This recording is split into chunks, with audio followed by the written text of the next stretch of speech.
가든 파티. 캐서린 맨스필드.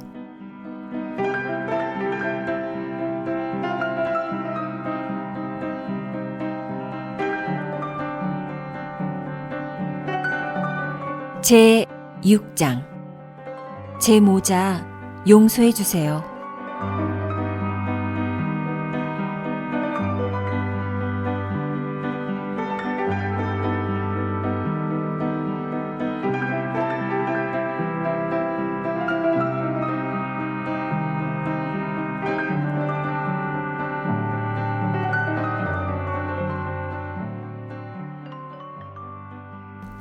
로라는 정원 문을 나섰다. 밖은 어둠이 깔리고 있었다. 커다란 개 한 마리가 그림자처럼 앞을 스쳐 지나갔다. 길은 하얗게 빛나고 움푹 들어간 저 아래쪽에는 작은 집들이 짙은 그늘에 잠겨 있었다. 소란한 오후를 보낸 뒤인지라 더욱 조용해 보였다.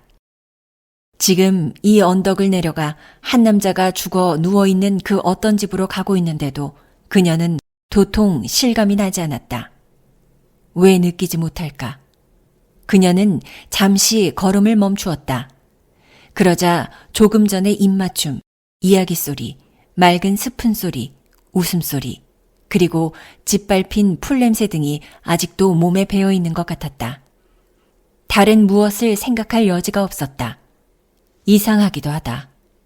저물어 가는 하늘을 올려보았다. 그녀가 생각한 것은 다만 그래, 정말 더할 나위 없는 파티였어 라는 것뿐이었다. 이윽고 넓은 길이 갈라지는 곳까지 왔다. 좁은 길을 돌아서니 연기가 자욱하고 어두웠다. 쇼를 두른 여자며 트위드로 짠 모자를 쓴 남자가 바삐 지나갔다. 어떤 남자들은 여기저기 난간에 기대어 서 있고 아이들은 문간에서 놀고 있었다. 초라한 오막살이 집에서 나지막한 말소리가 들려왔다. 어떤 집에선 불빛이 흔들리고 그리고 그림자, 개 모양의 그림자가 창 앞을 지나갔다. 로라는 머리를 숙이고 걸음을 재촉했다. 이제야 그녀는 코트를 입고 올 걸 하고 생각했다. 너무 화려해. 양복과 또 이 빌로드 리본이 달린 커다란 모자. 다른 모자였으면 좋았을걸. 사람들이 혹시 나를 보고 있는 건 아닐까? 보고 있겠지. 온 게 잘못이야. 확실히 잘못이라고 처음부터 느끼긴 했지만 이제라도 돌아가 버릴까? 하지만 이미 늦었어. 이 집이 바로 그 집인걸. 틀림없어. 사람들이 웅성웅성 밖에 모여서 있었다. 문 옆에 늙은 할머니가 목발을 짚고 의자에 앉아 물끄러미 바라보고 있었다. 그 부인은 두 발을 신문지 위에 올려놓고 있었다. 로라가 가까이 다가가자 사람들의 말소리가 그쳤다. 모였던 사람들이 길을 비켜섰다. 마치 그녀를 기다리고 있었던 것 같았고 그녀가 올 것을 미리 알고 있었던 것 같았다. 로라는 잔뜩 겁에 질렸다. 빌로드 리본을 어깨 위에서 나풀거리면서 옆에 서 있는 부인에게 물었다. 여기가 스코시 댁인가요? 그러자 그녀는 괴상한 웃음을 띠며 말했다. 네, 그렇습니다, 아가씨. 여기서 도망칠 수만 있다면. 좁은 길을 지나 문을 두드리면서 그녀는 실제로 소리내어 중얼거렸다. 하느님, 도와주세요. 저 모든 사람들이 응시하는 눈초리에서 벗어나고 싶었다. 저 여자들의 쇼리라도 좋으니 몸을 가릴 수만 있다면 그저 바구니만 놓고 돌아가자. 그녀는 결심했다. 그것을 비울 때까지 기다릴 수도 없다. 그때 문이 열렸다. 검은 상복을 입은 몸집이 작은 여인이 어둠 속에서 나타났다.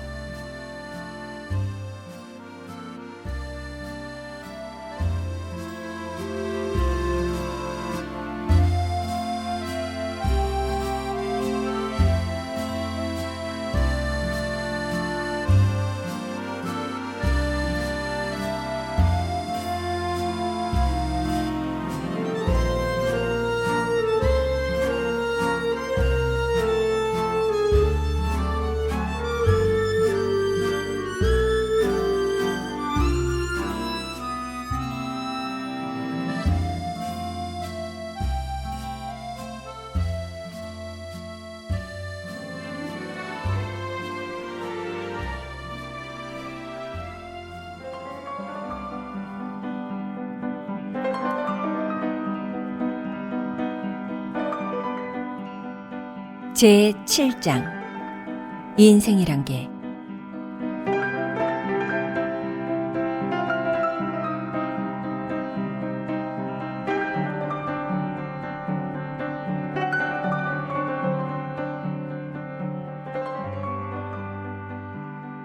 스콧 부인이세요? 네, 들어오세요, 아가씨. 끔찍하게도 그녀가 대답할 틈도 없이 어느새 벌써 복도에 갇혀버리고 말았다. 아니에요. 들어가진 않겠어요. 로라는 말했다. 이 바구니만 두고 가면 돼요. 어머니가 보내셔서요. 어두운 복도에 있는 부인에게는 로라의 말이 들리지 않는 모양이었다. 이리 오세요, 아가씨. 부인이 부드러운 목소리로 말해서 로라는 따라 들어갔다. 그녀는 좁고 천장이 낮은 초라한 곳에 자신이 들어와 있음을 발견했다. 그곳엔 램프가 켜져 있었다. 난로 앞에 어떤 부인이 앉아 있었다. 엠? 그녀를 데리고 들어온 그 작은 여자가 불렀다. 엠, 아가씨가 오셨어. 그녀는 로라에게로 몸을 돌렸다. 그리고 의미 있게 말했다. 난 저 사람의 언니예요. 아가씨, 무례함을 용서해 주시겠어요? 물론이죠. 제발 신경 쓰지 마세요. 저는 그냥 이 바구니를... 그러자 그때 난로 앞에 있던 부인이 로라를 쳐다보았다. 그 얼굴은 빨갛고 푸석푸석했고 눈도 입술도 부어올라 보기에 무서웠다. 그 여자는 로라가 왜 거기에 서 있는지 모르겠다는 표정이었다. 뭐지? 이 낯선 사람은 왜 바구니를 들고 여기 부엌에 서 있는 거야? 대체 어찌된 일이지? 그러자 그 가련한 얼굴은 다시 일그러졌다. 몸집이 작은 부인이 말했다. 진정해. 내가 대신 고맙다고 할 테니까. 그리고 다시 말했다. 저 애를 이해해 주세요, 아가씨. 그리고 푸석푸석한 얼굴을 억지로 찡그리며 웃었다. 로라는 밖으로 나가고만 싶었다. 달아나고 싶었다. 문이 열렸다. 그녀는 곧바로 죽은 사람이 누워있는 방으로 들어갔다. 잠깐 보시겠어요? 에메 언니는 이렇게 말하고 로라의 옆을 지나 침대 옆으로 다가갔다. 무서워할 거 없어요, 아가씨. 이번에는 목소리도 무척 부드럽고 다정하게 들렸다. 그녀는 조용히 혼이불을 젖혔다. 그림 같죠?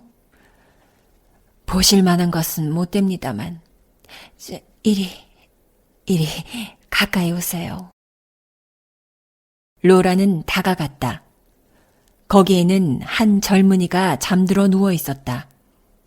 너무나 곤히 잠들어서 그들 두 사람과는 아주 멀리 떨어져 있는 것 같았다. 아, 어쩌면 이다지도 평화롭고 그지없이 행복할까. 꿈을 꾸고 있었다. 그의 잠을 깨워선 안 되겠다. 머리는 베개에 묻히고 눈은 감겨 있었다. 감긴 눈꺼풀 밑에선 아무것도 보이지 않았다. 그는 꿈에 취해 있었다. 가든 파티고 바구니고 레이스 달린 양복이 그에게 무슨 의미가 있단 말인가. 이 모든 것으로부터 아득히 떨어져 있었다. 그는 훌륭하고 아름다웠다. 자기네들이 웃고 있을 때, 악단이 연주하고 있을 때, 이 놀라운 기적이 골목길에 일어난 것이다. 행복하고 행복한, 나무랄 것이 없다고 자고 있는 얼굴은 말하고 있었다. 이건 당연한 일이다. 만족스러웠다. 그러나 역시 울어야 했다. 또 그에게 뭐라고 얘기를 하지 않고는 그 방에서 나올 수가 없었다. 로라는 어린애처럼 소리를 내어 흐느꼈다. 제 모자 용서하세요. 하고 로라는 말했다. 이번엔 에메 언니를 기다리지 않았다. 혼자 문 밖으로 나와 걸어 내려가며 어둠 속의 사람들 옆을 지나 골목길 모퉁이에서 로리를 만났다. 그는 어둠 속에서 불쑥 나왔다. 로라? 어머니가 걱정하고 계셔. 아무 일 없었니? 괜찮아. 오빠! 그녀는 오빠의 팔을 잡고 그에게 바싹 기댔다. 너 울고 있구나. 오빠가 말했다. 로라는 머리를 저었다. 울고 있었지만. 로리는 팔을 둘러 누이의 어깨를 감싸 안았다. 아이, 울지 마. 무서웠니? 따뜻하고 부드러운 목소리였다. 아니, 네, 아주 신비로웠어. 그런데, 오빠. 그녀는 걸음을 멈추고 오빠를 쳐다보았다. 인생이란 게 말이지.